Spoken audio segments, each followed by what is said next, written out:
The interviews that you've taken for this in America versus, let's say, you being in the West Bank, right? There's this idea of space, and so much of your documentary, at the end, you talk about how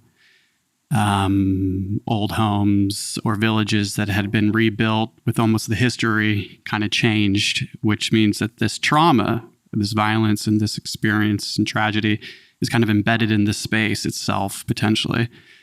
Can you feel that as a documentary filmmaker, as somebody talking with these people on the actual land itself? Is that a different experience for you being there, talking with them versus talking with somebody in America?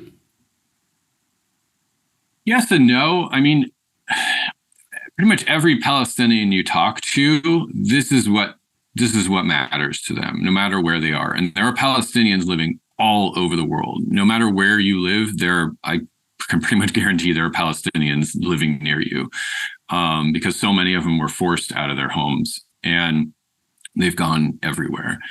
And so that's part of the Palestinian experience, actually, is being separated and having so many different groups. So you have Palestinians living outside of the Middle East. You have Palestinians who are refugees living in camps in like Lebanon and Jordan and Syria and elsewhere. And then you have Palestinians living in the occupied territories, so in the West Bank, you have Palestinians living in Gaza who are separated from them. And then you have Palestinians living in Israel, who are called Israeli Arabs by the Israelis. They live under a different system of laws and are also, incidentally, generally discriminated against with a number of discriminatory laws. But all of them, I would say, want this story to be told. They have these stories about what happened to them or their parents or their grandparents that are an essential part of their personal story. And this is something that they truly care about. And so that really unites them all. I would say being there, what struck me the most is actually going through those villages that were destroyed by Israel. And so we would literally go through and try to find them because they don't put them on the map. Like if you're buying an Israeli tourist map, you're not going to find these places. But there are maps to them. It takes a little bit of work to find them, but you can, especially if you're going with someone, I wasn't driving myself.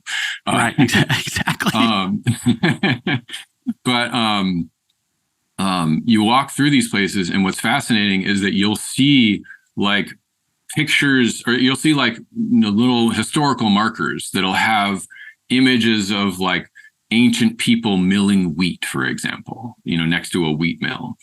And so you think like, oh, this is from, back in biblical times or something. Like that's the image you're supposed to get in your mind.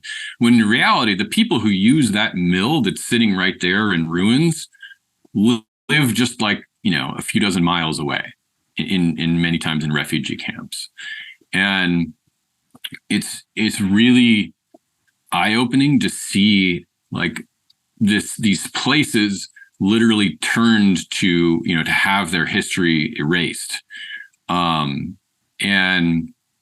also to see like where a lot of these people live, because there are many Palestinians who, live in the United States and they're doing well, but you go to these places that were refugee camps, in 1948, and they're still refugee camps today. Instead of tents, they have concrete buildings, but they're not nice places to live.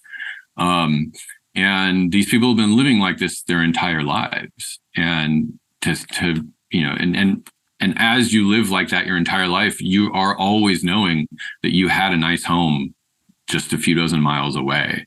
And so that really does affect you when you live like that.